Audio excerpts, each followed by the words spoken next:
नमस्कार, मैं आपका दोस्त, आपका मित्र प्रिंस पांडे।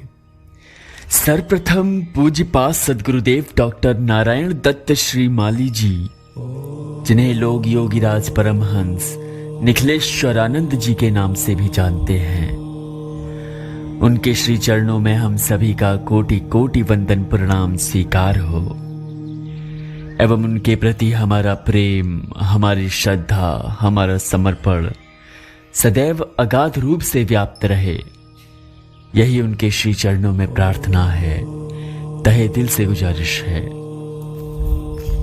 फलित ज्योतिष।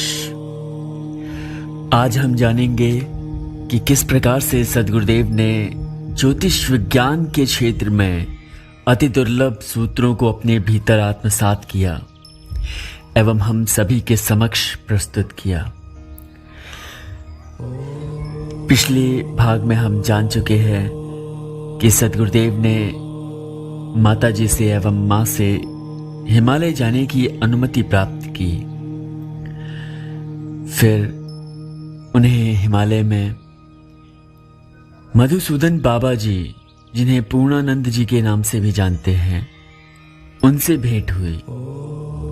तत्पश्चात जब वे आबू पहुंचे, वहां सद्गुरुदेव को योगीश्वरानंद जी से मिलने का अवसर प्राप्त हुआ, जिनके दर्शन अति दुर्लभ कहे जाते हैं। योगीश्वरानंद जी ने सप्रेम भेंट सद्गुरुदेव को शालिग्राम जी भेंट किए। आइए अब आगे बढ़ते हैं। ऋषिकेश में मैं प्रातः लक्ष्मण झूले के पास स्थित श्री राम मंदिर के दर्शन कर बाहर आ रहा था कि मुझे सामने से आते हुए धवलकेशी संत दिखाई दिए। बाद में पता चला कि उनका नाम किंकर बाबा था। वे दर्शन कर जंगल की ओर मुड़ गए। मैं भी उनके पीछे हो लिया। लगभग मील भर दूर ही उनकी कुटिया थी। वृद्ध होते हुए भी उनकी चाल तेज थी और मुझसे बराबर उतनी ही दूरी पर बने रहे जितने चलते वक्त थे। जब वे कुटिया पर पहुंचे तो संकोच के साथ 7-8 मिनट बाद मैं भी कुटिया पर पहुंच गया। कुटिया मिट्टी से बनी थी, ताजी लिपी हुई, शुद्ध, स्वच्छ व पवित्र थी। वहां जाते ही ऐसा लगा जैसे किसी पूर्ण आध्यात्मिक क्षेत्र में आ गया हूं। मन प्रसन्न हो गया, सारी थकावट दूर होती जा रही थी मेरी। मैंने अपने जीवन का उद्देश्य बताया, अपने बारे में संक्षिप्त परिचय दिया मैंने और भावी मार्गदर्शन चाहा। स्वामी जी लगभग 75-80 वर्ष के थे, पर शरीर पुष्ट था। मुंह में 32 दांत थे और आंखों में चमक थी। मेरे कह चुकने पर वे कुछ देर तक तो नहीं बोले, फिर धीरे से कहा, मैं तो साधारण मनुष्य हूं, मुझे भी आपसे शतान से ही चाहिए। आपसा साधारण मनुष्य बना रहूं, यही इच्छा है मेरी। स्वामी जी हस्तरेखा, ज्योतिष व आयुर्वेद के प्रकांड विद्वान हैं। सही अर्थों में ज्योतिष व हस्तरेखा के माध्यम से वे त्रिकालदर्शी थे। ऐसा कहूं तो कोई अतिशयोक्ति ना होगी। उनकी साधारण वेशभूषा, रहन सहन देखकर कोई अनुमान भी नहीं लगा सकता कि इस साधारण वेशभूषा में ज्योतिष का अथाह सागर ठाठे मार रहा है। यह मेरा सौभाग्य था कि इन्होंने कुटिया में आ रहने की मुझे स्वीकृति दे दी थी, पर मेरे भोजन आदि के लिए किसी व्यवस्था की स्वीकृति ना तो उन्होंने दी और ना मैंने इस संबंध में उन्हें कष्ट दिया। प्रातः सूर्योदय तक वे नित्य पूजा से निवृत्त हो जाते। तब तक मैं भी संध्या वंदना करके निवृत्त होकर उनके चरणों में बैठ जाता। भारतीय ज्योतिष के हजारों श्लोक उन्होंने कंठस्थ कर रखे थे, जो किसी भी पुस्तिका में ना तो संग्रहित हैं और ना संकेतक भाषा में भी। उन्होंने महीने भर में सैकड़ों श्लोक मुझे सिखलाए जो फलित ज्योतिष के आधार सूत्र रहे। जन्म कुंडली से ही गर्भशोधन का सेकंड तक के जन्म समय को शुद्ध करना उन्होंने ही सर्वप्रथम मुझे सिखाया। गर्भ कुंडली तथा बीज कुंडली का निर्माण उन्होंने ही मुझे बताया। उनके अनुसार जन्म कुंडली स्थूल है और गर्भ कुंडली सूक्ष्म है। जिस क्षण माता पिता का संगम होकर बीजारोपण होता है वह बीज क्षण ही सही फलित की प्रथम सीढ़ी होता है। इसके बाद जिस क्षण उस मांसपिंड में प्राण संचार होता है माता के गर्भ में, उस क्षण का भी जीवन के फलादेश के लिए काफी महत्व है। अतः सूक्ष्म भविष्य फल के लिए गर्भ कुंडली, प्राण कुंडली एवं जन्म कुंडली तीनों का ही महत्व है। और जन्म कुंडली से तो गर्भ कुंडली एवं प्राण कुंडली का निर्माण किया जा सकता है। यह विधि भी उन्होंने ही सबसे पहले मुझे सिखलाई थी। उन्होंने जो श्लोक मुझे सिखलाए एवं लिखाए, बाद में काफी ढूंढने पर भी वे श्लोक मुझे किसी भी प्रकाशित अप्रकाशित ग्रंथों में नहीं मिले। पर वह एक एक श्लोक अपने आप में भविष्य फल के गहरे अर्थ संजोए हुए हैं। उनके द्वारा लिखाए गए 550 श्लोक अद्भुत हैं, आश्चर्यजनक हैं, फलित ज्योतिष के कीर्तिमान हैं। मुझे सही भविष्यवाणी करने एवं फलित ज्योतिष के क्षेत्र में जो किंचित यश एवं सम्मान मिला है उसके मूल में पूज्य स्वामी जी का आशीर्वाद, उनके द्वारा प्रदत्त ज्ञान एवं श्लोक ही हैं जो उन्होंने मुझे इस लिखाए हैं। इस संबंध में मैं पूज्य स्वामी जी के चिर ऋणी रहूंगा और अभी भी ऋणी हूं। अगर ईश्वर ने चाहा और स्वास्थ्य ने साथ दिया तो अवश्य इन श्लोकों को तथा इनका अन्वय व अर्थ कर पाठकों को भेंट करूंगा। यह भेंट ज्योतिष जगत के लिए मेरी भावपूर्ण पुष्पांजलि होगी। मेरे जीवन में हजारों हस्तरेखाविद निकले हैं, पर इस स्वामी जी के पास हस्तरेखा ज्ञान का असीम भंडार था।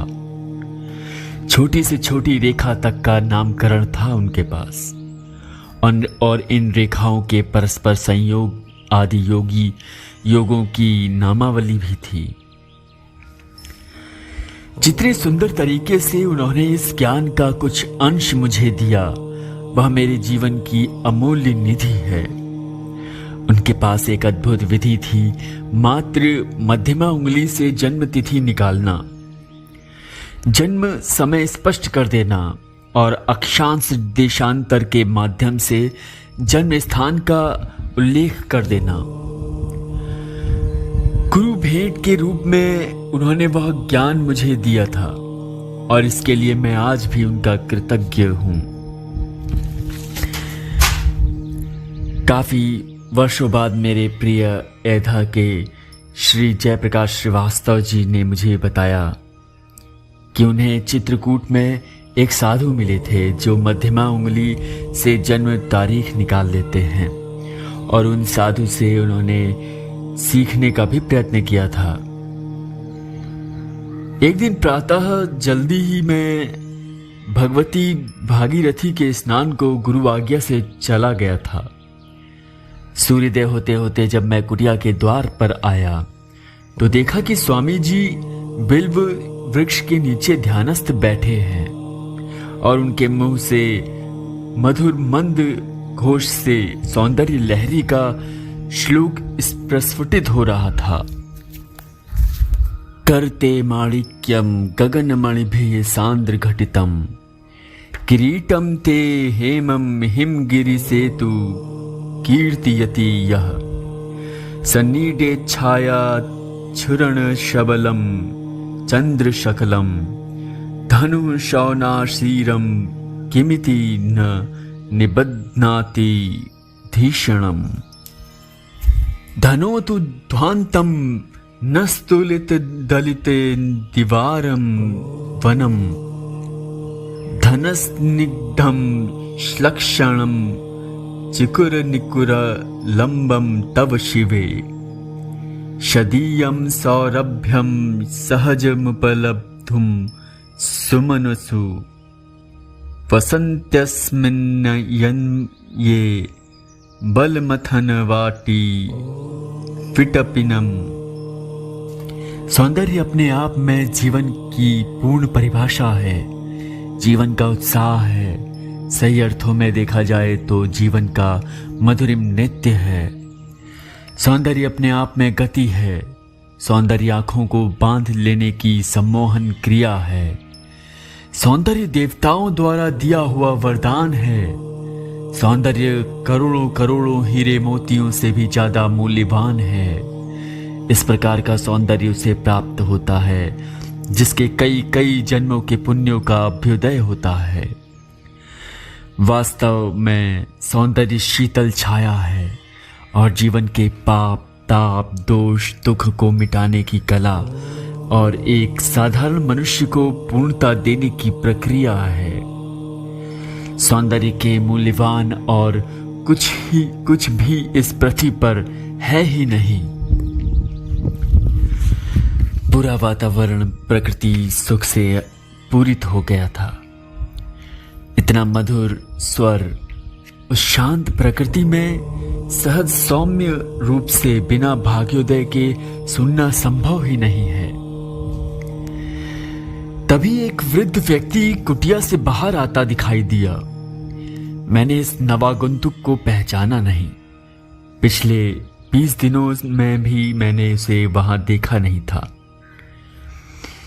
मैं स्वामी जी के पास पालथी मारकर बैठ गया और अजस्र प्रवाहमान काव्य रसधारा का श्रवण करता रहा। वह वृद्ध व्यक्ति भी मेरे पास आकर विनीत भाव से बैठ गया।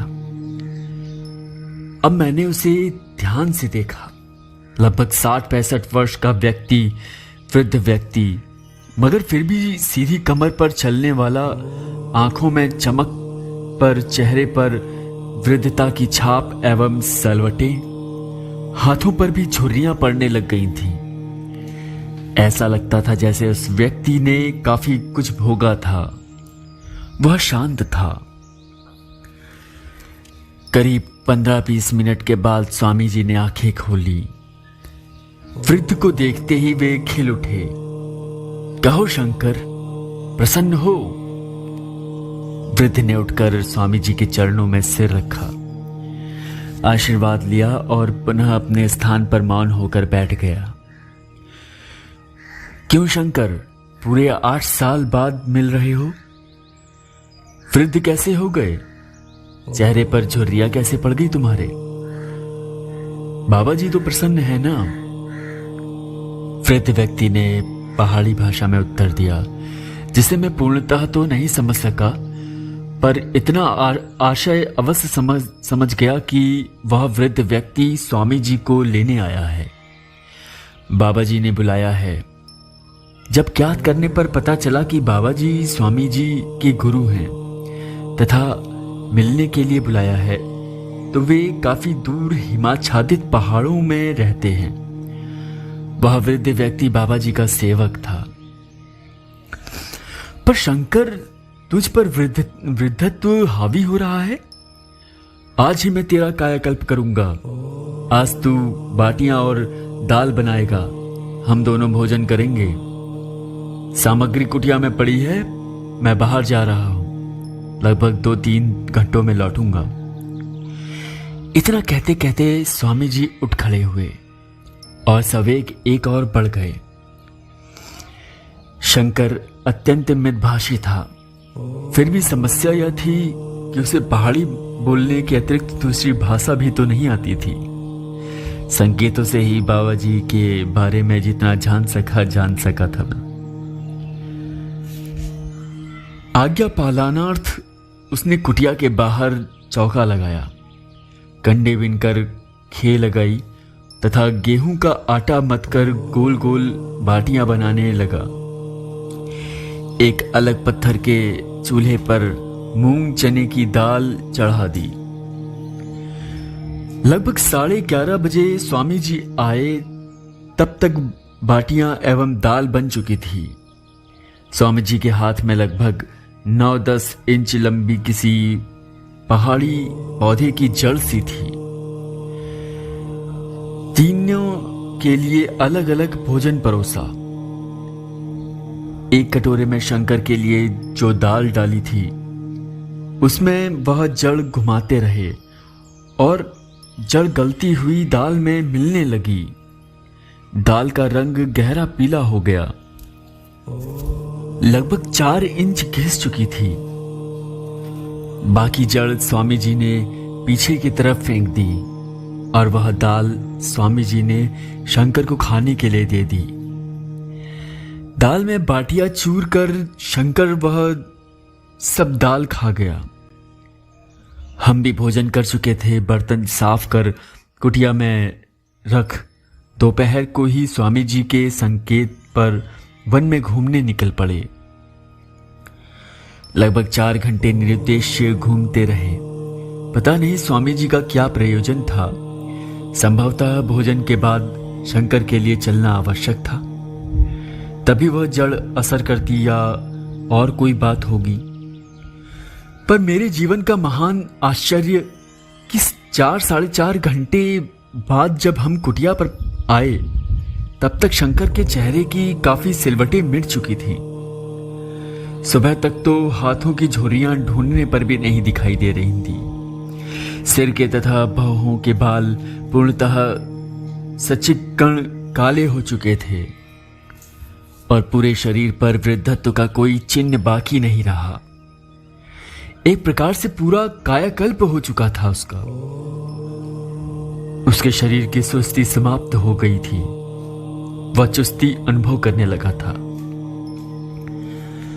चेहरे पर ललाई आ गई और एक विशेष प्रकार की दमक शंकर के चेहरे पर स्पष्ट होती दिख रही थी।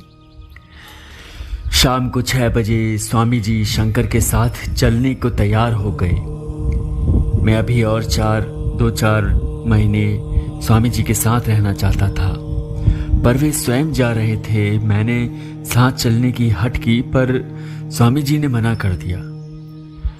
बिना गुरु की आज्ञा के मैं तुम्हें वहां नहीं ले जा सकता। मुझे आशीर्वाद दिया और शंकर के साथ चल पड़े।